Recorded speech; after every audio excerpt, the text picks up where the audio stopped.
to Pediatric Grand Rounds. Um, Mark said he's not gonna do special effects, but we had the music. It was nice music. It is my very great pleasure to introduce Dr. Mark Beard. He currently serves as the Dean of Medical Student Education at the USD Sanford School of Medicine. He is an associate professor in the Department of Family Medicine and currently serves also as the Pillar 2 director at the School of Medicine. He also directs cardiovascular physical diagnosis and has worked to assist faculty and content directors in multiple phases of the curriculum. He is board certified in family medicine and practices at the USD Family Medicine Clinic for Sanford Health, while also mentoring and teaching medical students in his clinical activities for the University of South Dakota. In his time at the School of Medicine, he has become known for his deep interest in students and his leadership in the curriculum. Dr. Beard received his bachelor's in science in biology from the University of Missouri, his medical degree from the University of Missouri, Columbia, and he completed his residency training in family medicine at the University Hospital in Columbia, Missouri. He holds a master's degree in health administration. He spent time living in Eastern Europe, approximately 2 years, and continues to have an avid interest in international service and international medicine. He also has an interest in simulation and medical education. And personally, I can speak highly of his passion and dedication for teaching medical students and just teaching. So, in general, so I have to say, Mark, that I have not read the Harry Potter books, just one, but I'm really looking forward for this lecture. Please welcome Dr. Mark Beard. Thank you. Is this working? Are we hearing this okay? I just want to make sure the remote sites can hear me okay as well. It is a pleasure to be here with you today. I was talking to a number of your colleagues here as well this morning, and they said my presentation is timely because of the 20th anniversary of Harry Potter. So I didn't intend to time it that way. Disclaimer, I have no stock or buy-in or any support of the author, Ms. Rowling, or the Harry Potter text or otherwise, but this was just a topic I found that really intrigued me. This actually came out as an article about a decade ago where an author chose to relate these fictional character types to our teaching styles, and so since then I've kind of used that as a springboard to develop this presentation and offer it when we talk about clinical teaching. And so I hope that today you can at least pick up some very small things that you can add to your own clinical practice, your teaching style and your clinical practice as you work with students and learners from any type of background, wherever they're coming from, as you engage them in the field of pediatrics. But it is indeed a pleasure and a treat to be here. I will say, Fernando, I'll let you know that I've only read about 3 of the books. It came out actually while I was living in Europe at the time, and so when I came home, I read Sorcerer's Stone in one night, and it left me with a lot of unanswered questions, and I really wasn't thrilled with the wait for the next book. So it kind of fell off my radar as Harry Potter continued to kind of roll out. Let's see if we can get this to work here. It might make me, I'm a walker. I was sharing with some of the other staff, and I bet this battery just died. So it's going to make me stay up here. So that's, we will make do with that. Unless somebody has a, there we go. All right, got it working. So a couple of things. I am going to let you pull out your phones, your tablets, whatever you have. We're going to use a software called Poll Everywhere to allow you to engage me as I'm talking through the content. If you have your computer or tablet, pollev.com/USDmed. Or if you want to use your phones, simply text USDmed to the number 37607. You'll get a response back that says you've joined the conversation, and it'll allow you to then answer questions as we go through things. So today our objectives, we're going to consider and appreciate how observation, critical observation, and high-quality teachers can be a powerful method of acquiring teaching skills. We're going to consider how teaching behaviors identified in the contemporary literature, Harry Potter, can be used to improve and benefit clinical teaching practice. Understand effective clinical teachers are proficient in not only core instructional skills, such as small group facilitation, feedback, and questioning, but also they have attitudes that they've developed over time that students look for, that students appreciate in the context of clinical teaching. And we'll look at some of those attitudes from the literature as well, and kind of progress through that. So those are our objectives today. So to start, those of you that know the literature, and if you don't, you probably recognize some of these names.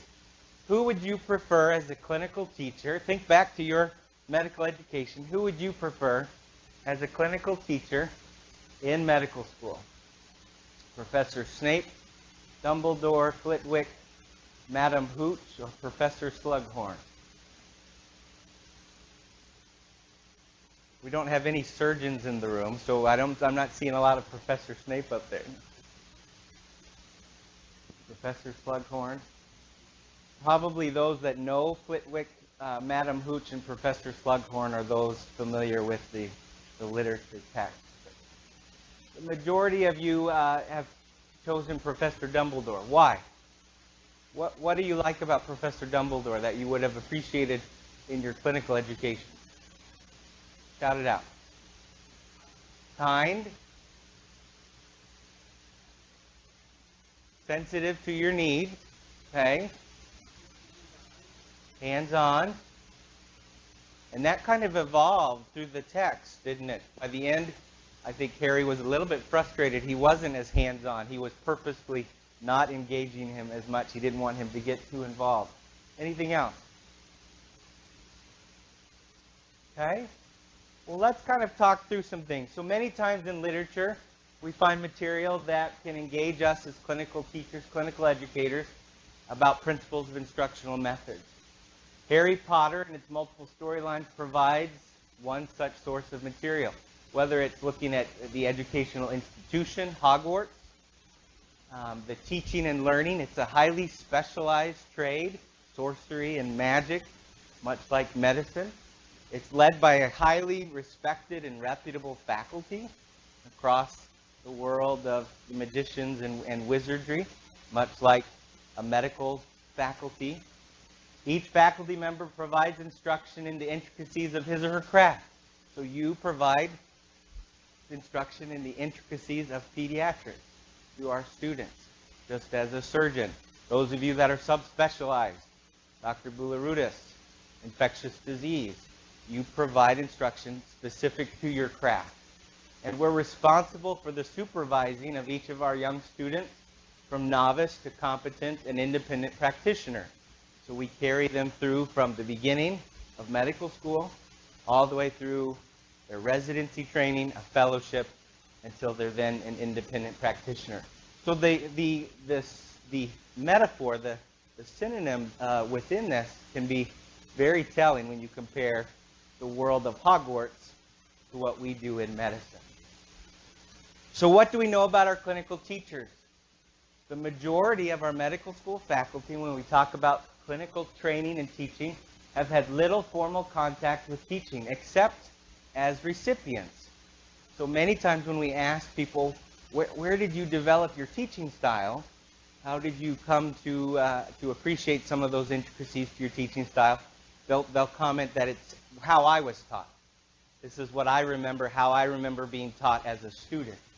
Most develop their individual styles by trial and error. You give a lecture or a chalk talk, it tanks. We say, I'm never going to do that again. Okay? Or we do something and we get good feedback from students and we continue to then follow that practice. Many require at least a working knowledge of teaching and learning through observation. We see someone else use a tactic. We see someone else try a method of pedagogy or whatever it might be, where we say, I appreciate that, I like that, I'm going to implement that in my practice. So the example, cardiovascular physical diagnosis.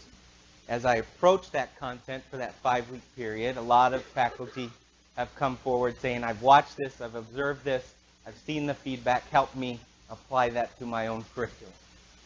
So often we adopt the positive, reject the negative examples of clinical instruction that we come in contact with. But we never go through formal training on how to be a teacher. So what makes a good clinical teacher? You can text your message, your response, use your computer. Aside from the Hogwarts faculty, what in your mind, what have you observed makes a good clinical teacher? Think about now in residency, think about back in medical school. What makes a good clinical teacher? Continuous improvement. Excellent.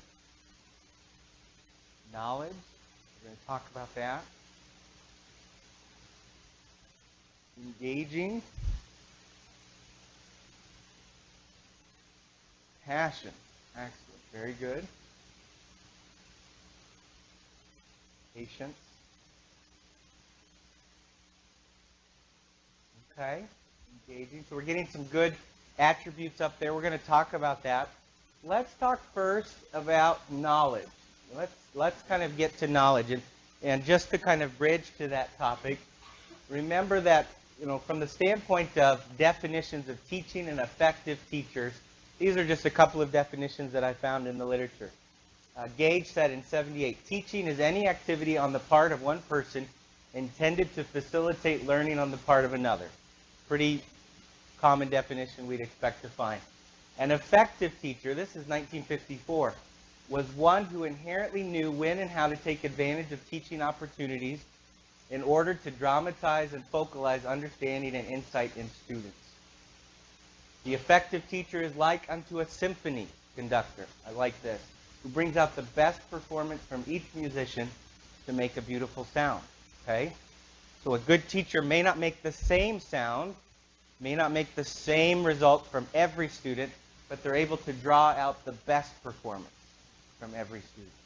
They're able to draw that forward. It's the element of student achievement which has remained essential because effective teachers continue to be defined as those who exhibit characteristics that consistently produce high achievement among their students. So what is your sense of that high achievement? What are you holding our students accountable to? What do you expect of them? And are they consistently achieving that? If not, and if you're left frustrated, perhaps not only do we need to look at what our curriculum is doing and what it's allowing the students to do, but also step back and look at what we're doing in clinical practice and how we're guiding and teaching students. So what we're going to focus on a little bit, in-depth knowledge of their discipline as a characteristic and attribute for effective and ineffective teachers, an understanding of the cognitive changes of our learners as they go through medical education, how to approach skillful questioning, constructive feedback and the importance of that for our learners, and then personal qualities and attitudes, which many of you cited as what you look for in an admirable clinical educator. So in-depth knowledge of the discipline and where to go or how to get the knowledge. Experienced clinical teachers have a richer and more tightly connected knowledge of their subject matter than do novice teachers. Okay?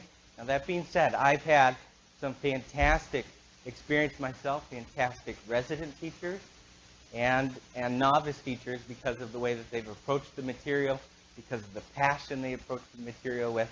But we recognize that that knowledge base allows a more experienced clinician to be able to bring that knowledge forward and connect that to our learners and what they're trying to bring in. They can integrate that, they can link that information with knowledge from other disciplines, and they can place it in a clinical situation with the appropriate context. Okay? So good teachers in medicine are competent, they are up to date, they are relevant, and they are analytical. Now I want to talk a little bit about what that means. So how are we currently studying? How are we counseling our students to find answers to their clinical questions? I'm interested from the department, what are you currently trying? How do you approach this?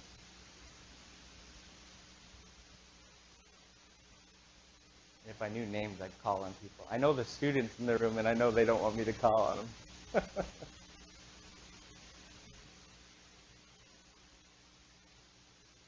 If you need an evidence-based answer, what are you doing right now in pediatrics? Okay, but so more specifically, how are you searching the literature?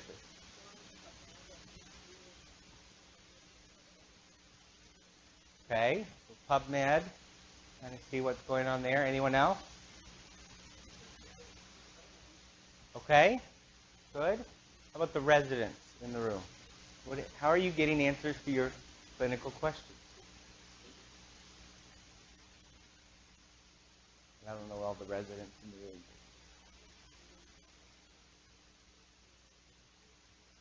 Okay, review articles, good. I'm going to throw out some different ideas, and these are based on evidence-based answers to our clinical questions from JAMA, 3rd edition. A lot of updates have been given or afforded in respect to how we need to search or consider searching the literature. Formerly, we were always taught, use primary research studies to solve day-to-day patient management problems. Use end-user searching. We need to be able to critique those studies, and we subscribe to target medical journals. So for instance, I have a set of about 5 or 6 journals that I use consistently to answer those questions.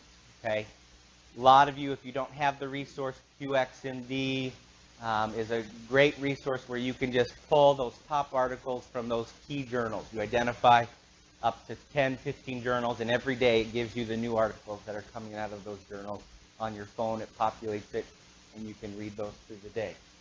However, now, current recommendations, when you look at what's being recommended in respect of answering our clinical questions, we should use pre-assessed sources, the guidelines and summaries, not first going to the primary studies. Use electronic publications that update that evidence regularly, and subscribe to email alerting systems such as QXMD evidence updates to get those updates regularly. So this is kind of an example of what this is talking about. So again, this is from JAMA, User's Guide to the Medical Literature, 3rd edition. It's most recently published. So when you look at this, and I don't know that, I know the other sites can't see this, but here's our hierarchy of evidence in relation for primary studies. This carries over into a level of processing. So we rely on our primary studies to then create the systematic reviews, and they then create the guidelines and the decision analyses that then allow us to mine down as we search for answers to first go to the summaries, then we go to the pre-appraised research, and then the non-pre-appraised research for our answers. So what does that mean really when we think about that? And this slide doesn't read real well, and I apologize for that. But our summaries and guidelines here, the examples that they give, UpToDate and Dynamed, online summary resources. You've got clinical evidence, best practice, U.S. National Guidelines, Clearinghouse. Then we go into the pre-appraised research where you see things like ACP Journal Club. You see Cochrane database there listed. And then we go down into the non-pre-appraised. That's where we see PubMed. Okay, evidence updates down here. And then finally you get down into the Access and some other federated searches. So this is how they're guiding JAMA and the new evidence-based guidelines to get answers to our clinical questions, how they're guiding us. This was actually put forward by Dr. Talley probably about 6 years ago with the internal medicine department. And they've worked very hard to try to embody this and adopt this into how they're guiding their residents to get answers to their clinical questions. But it's a difference. It's a different opinion in respect to how we get the answers to our questions and how we approach them. We no longer send out students, and we're using this in the PBL, the patient-based learning cases that our first-year students or second-year students work through. We're encouraging this for small group learning in Pillar 2 education as well. And you think about why this is. Now, a couple of things, just a disclaimer. Remember that we are still looking for high-quality summary guidelines. Okay? So as students bring back this, if they say, I found this on Dynamed or I found this on UpToDate, one of the things that we've encouraged the internal medicine faculty to do is to always ask these questions. So what is the level of recommendation according to that whatever article they got, the quality of the evidence, the most current update noted at the start or end of that chapter. So I ask, when was it last updated? Okay, so I ask the students to provide that information. If it's been more than 2 years, I would argue they need to go somewhere else to get an answer. Has inline references which directly support the individual treatment recommendations and the individual diagnostic recommendations. Dynamed does that better than does UpToDate in respect to those inline references that can then be drawn up and you can then get to the primary literature that led to that recommendation. Provide numerical effect estimates. So I always ask, if it's a treatment modality, what's the number needed to treat? If it's a diagnostic test, I consider the likelihood ratios of the positive predictive values, the negative predictive values of the test, and consider why that is in regard to prevalence, and then the sensitivity and specificity of the test itself. And the user, we have to be able to register it by discipline and topics for alerts when new information gets added. We have to go back and update the evidence that's been drawing how we practice. Okay? But this is a change. This is something that is kind of a new thought. Now, I would argue, residents, students, it's interesting, our first-year students don't have access to UpToDate, so they never use UpToDate. UpToDate is only accessible through the EMRs. The medical school does not have a purchase license of UpToDate. But a lot of the residents, when I work with our family medicine residents, I say, where'd you get that? They go right to UpToDate. I think we've all heard it.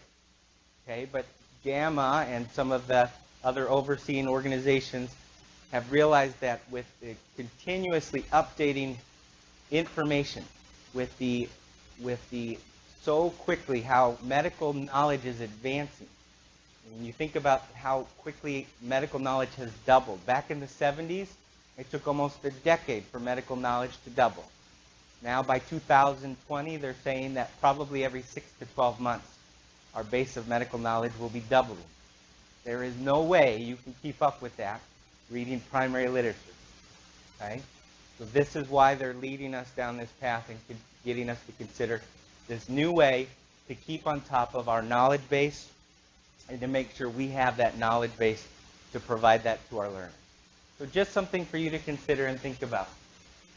An understanding of the cognitive changes in our learners. Here's a quick little video snippet. See if the volume's up enough.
Okay. So what did you like about that teaching tactic? What did you not like about how Madam Hooch approached that flying lesson?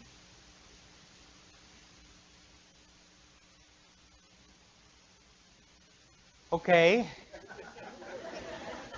Would you agree it was hands-on? Okay.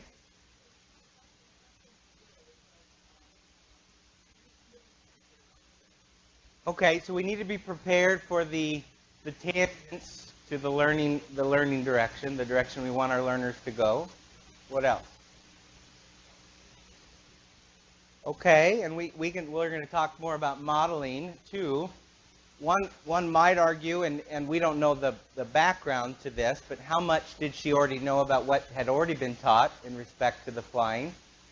You know, as far as principles of getting the broom to at least come off of the ground, how to hold the broom, okay? It's not uncommon in clinical practice that we give that set of instructions. I want you to go in and see this patient. This is a 6-month-old. Is here for a well child check. I'm concerned about the growth of this child. I feel like they've kind of fallen off of their growth curve, but I want you to go in and take a good history. I want you to do a full physical examination, and then I want you to return and report to me. So we give this set of instructions. The problem is, what if the students haven't been taught how to do a good history in physical and pediatrics?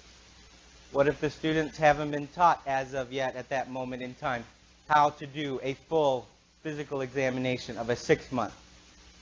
Okay, what's going to then happen when they come back?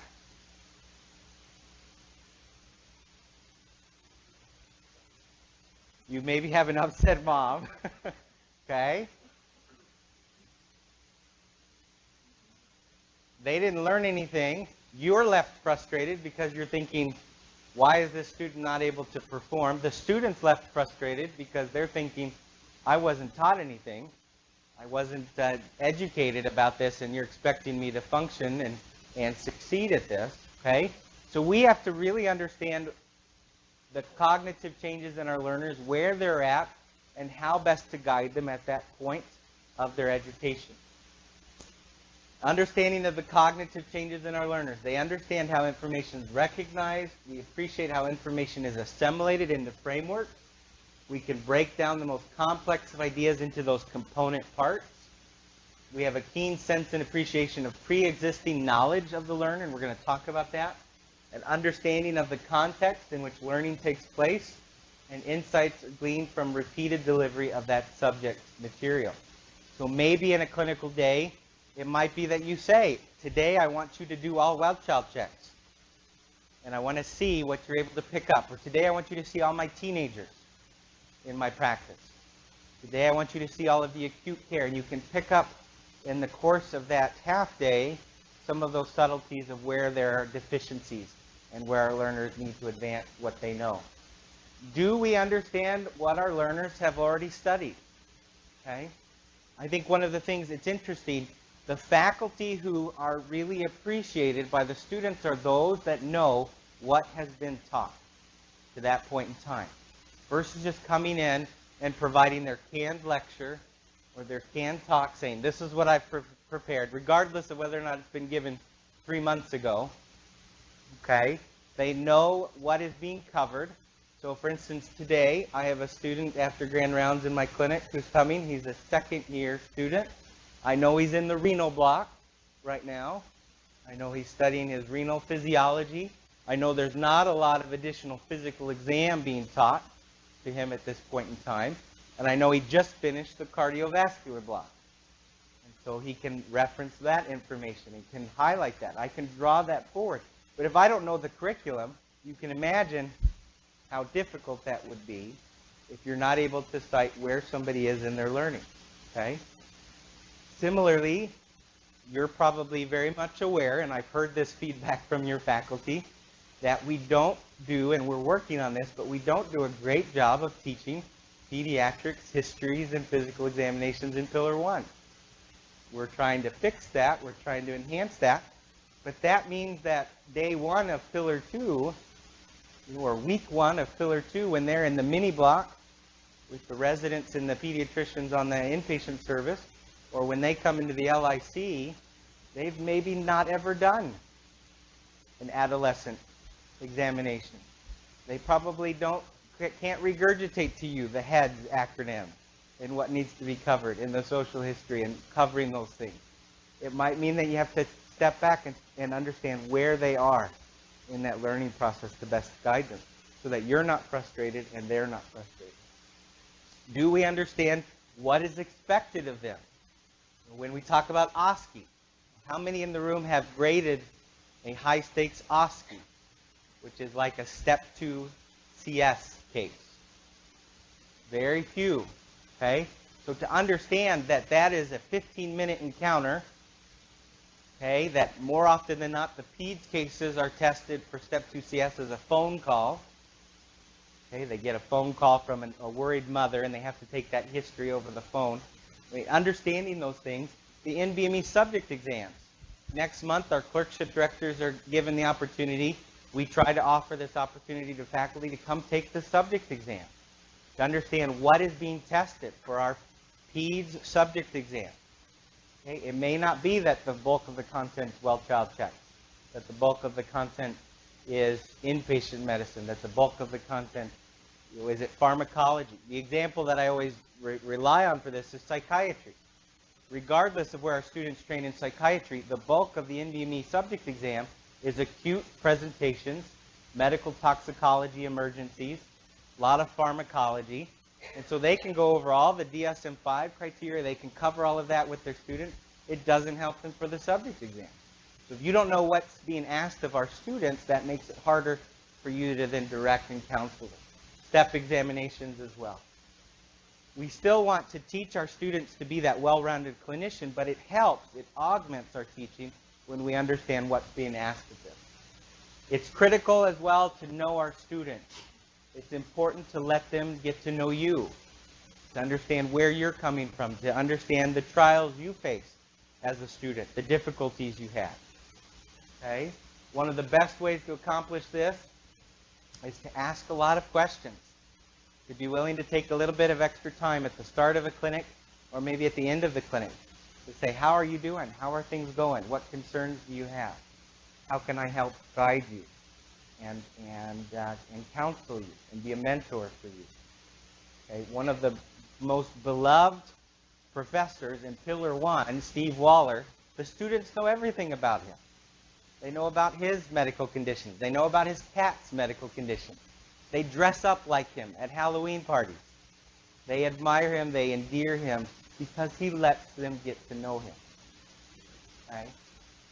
The LIC, remember that in Pillar 2, there are frequent changes with block clerkships. There were frequent changes of both supervisor and venue. So we hope in time, working with Fernando, Dr. Bularudis, that we'll be able to continue to evolve the LIC such that we can continue to advance and develop those continuity relationships with you.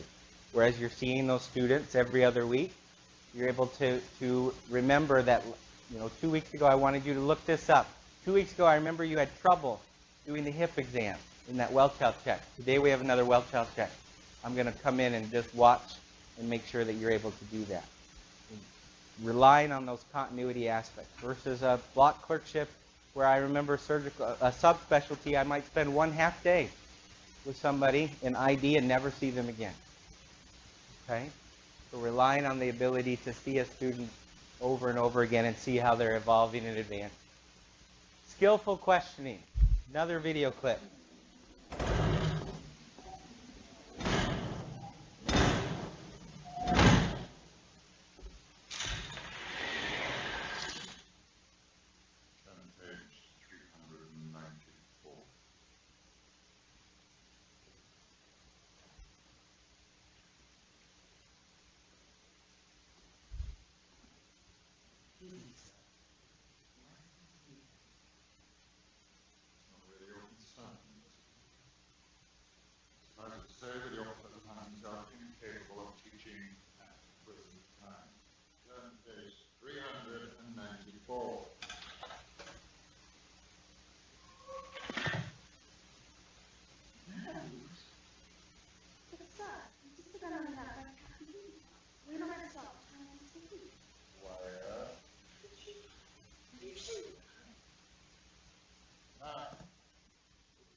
Okay, how'd you like that set of skillful questions from Professor Snape? Good and bad. What'd you notice?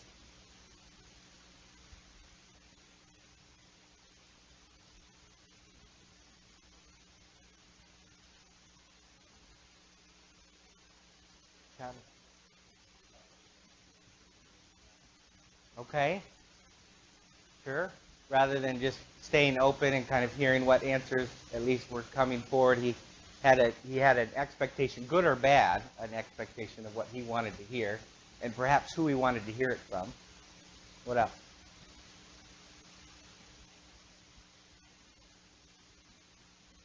Did he wait very long? When we asked the question, it was up at the board. No one knows the answer. Okay, I'll give you the answer. How many of you have experienced that, where a professor might be lecturing, asking something, and then a question is asked, and rather than waiting, giving the student an opportunity to ponder the question and analyze it and process it and then give a response, immediately says, well, I guess you don't know, so let me tell you. And they go on. Okay? Rather than using closed questions, we should rely on open questions, direct questions to the whole class, rather than just to one student. Don't discourage more dominant students, but use them to fuel the group dynamic. So Hermione was obviously left discouraged at the end of that. Professor Snape did not want her to dominate that conversation. We need to explain any pre-reading instructions we give and prepare to maximize learner involvement and use the pre-reading in the session. I'm frustrated when I see a pre-reading be required of a student and then it's never referenced, it's never used in the course of the learning activity. The student's never given the chance to then apply that knowledge that they've picked up to the learning topics and the learning activities. An effective teacher knows how to use questions to engage and involve his or her students. An effective teacher must not only know how to ask questions, but to tell the difference between the types of questions: open-ended, probing, background questions, foreground questions. So what do we model for our students when asking patience questions? Okay, that might be another area where you need to think about how you approach your patients. Do you ask open-ended questions at the start of your medical interview? Are you willing to wait for a response? Or are you crunched for time, realizing you're 30 minutes behind on your clinical schedule and you just quickly run through the checklist and go immediately to your closed-ended questions, not giving an opportunity for patients to explain what they're concerned about? Background and foreground questions, you see the definitions there, but examples of background questions: how overweight is a woman to be considered slightly obese? What are the clinical manifestations of menopause?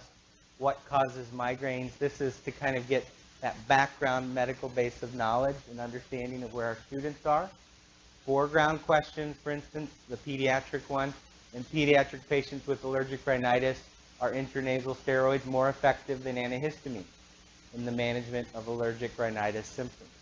Might be an example of a foreground question to get them to pull that background information forward and then apply it, and then turn to the evidence to get a more evidence-based response. So think about using both of these as you work with our students, as you query our students.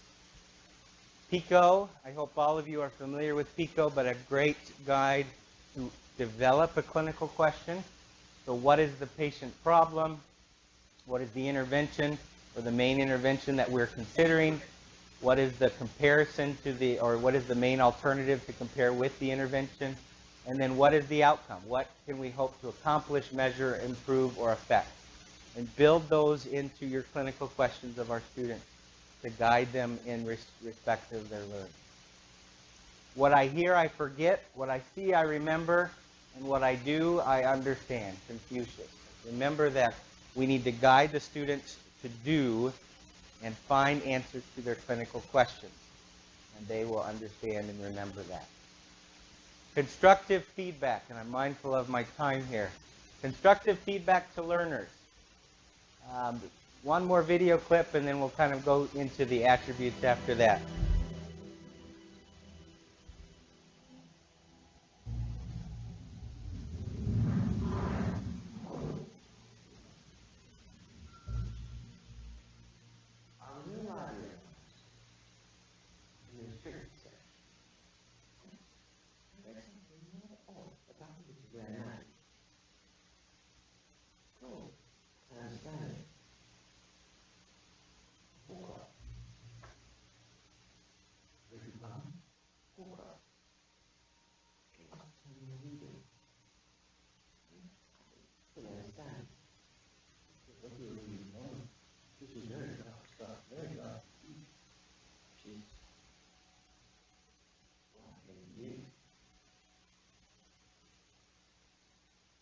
forecast is an object that must be concealed yourself.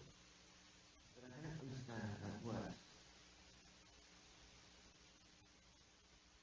You switch on so and hide particles in an object. Eventually your protector should be attached to your body destroyed. Part of your soul is hidden in this line.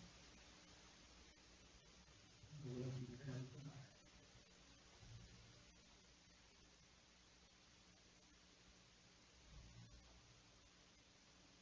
How do you get the soul? You already know the answer to that. Right. Yes. Healing strips the soul apart. Violation against nature. Can you really split the soul? What? For instance, sex. Dear Tom, you human person. Breaks the soul into 7 pieces. This is a hypothetical.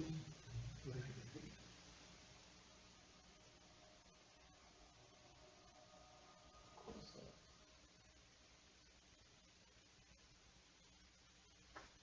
So one has to consider, could Tom Riddle's future have been changed had Professor Slughorn given better feedback, a better response to his line of questions? I have to give this department kudos. I think probably historically, as I've directed the Pillar 2, I've received more concerns, feedback from your faculty than any other, because of what you pick up, what you understand, how you feel about how a student's performing. In fact, we just received a piece of feedback for a student that's going to allow us to guide and direct that student's learning in Pillar 2 and on. But it's important that you take every opportunity to give feedback to our learners, to make sure they understand where their deficiencies are, where they can improve. Be specific, okay? Be descriptive, not judgmental. Offer constructive advice for improvement. Be closely related in time to the behavior in question. So at the end of a clinic, if you feel like they approach something in a wrong way, give them feedback right then and there about that. Students also need the opportunity to respond to that feedback, and they need to see if it is as a part of ongoing formative process. So I always like to start my clinics with students. I ask at the beginning, what do you want to work on today? What do you want feedback on? What can I observe for you? And at the end of the clinic, I ask first of the student, how do you think things went today? What did you learn? How did you do with the things we were monitoring? And then I give my recommendations. I give my feedback at the end of that session. But I think the more we can do that, students are able to respond to that, and they have that structure of that continuing process for feedback, and they can rely on it. Here's an example. This is not this department, okay? But here's an example of one of our H&P eval forms. Okay? Do you think this student's going to improve on his or her H&P writing style or techniques or tactics? This is a psych H&P. Does it help the student? Okay? And I would encourage you that if you run the line, okay, I would argue that within every clinical experience there's an opportunity for improvement. There's an opportunity to give feedback. There's an opportunity to guide that student. And by simply doing this, we're not helping the students. Okay, they only are asked to do 40 H&Ps over the course of Pillar 2 that they turn in. So those are 40 chances for our faculty to guide and direct the writing of those H&Ps and how they can continue to improve them. So take every opportunity to guide and direct our students. We also need to be cautious of confusing feedback with praise. Okay? Praise provides little insight into exactly what they're doing well, deprives them of an opportunity to learn how to monitor their own performance, and they don't learn skills of effective self-evaluation. We are South Dakota nice. Okay? We like to give praise. If you want to do the feedback sandwich and give praise and then the feedback and then a little bit more praise, that's fine. But give feedback and not just praise. It's something I encourage the students to do when they observe each other. Say there's always something that was missed. There's always something that can be improved upon, rather than just simply saying, that was a good job, and then going on. Okay? Here's our feedback cards that we give our faculty. If you don't have this, I'll try to get some copies of this to Dr. Boularudis to give the department, but can give you just a guide on how to prepare for feedback, how to give that feedback to our students, and move forward. Personal qualities and attitudes, just to finish up, and we'll skip over this here, but personal qualities, as we've surveyed students and as we've looked at what is effective in regard to teaching, students want professionalism, flexibility and adaptability, creativity, enthusiasm. They want to see us be humanistic, humor, self-confident, and we need to model positive attitudes towards patients and other healthcare professionals. Our students are asked to grade us about this. I don't know how often you see this data, but we recently received the graduation questionnaire, and students are asked to grade us across all of these features. So are we respectful towards our patients? Are we respectful towards other disciplines, towards our colleagues? Do we use vulgarity? Unfortunately, that was a line item we did not do very well on this last graduation questionnaire. And the students pick up on that. And compared to national standards, we're below the 50th percentile in regard to using vulgar slurs, and that's something we've got to change. They are watching us. They are aware of how we're carrying our day, and they're picking up and modeling their own future practices based on how we practice. These are our behaviors of professionalism that we teach our students. In fact, I don't know how many of you know this, but they're asked towards the end of Pillar 2 to write a paper, a professionalism paper, where they capture both good and bad examples of professionalism or lack thereof. And it is telling. We read these papers, and many times we know exactly who they're talking about. We know exactly who they're writing about. But students, they are watching. They are constantly gathering information and understanding things. These are just some examples of videos I've done for any of these things. If you want to capture a video of you performing a procedure, if you want to capture a video of you performing a history and physical exam, and use that in your teaching before your LIC student comes, or before maybe a Pillar 1 student comes, and share that link. We have these resources available. The Perry Center can record these and capture these. You can use them in your teaching toolbox to provide examples of professionalism, procedures, knowledge content for your students, and we're happy to offer that for you.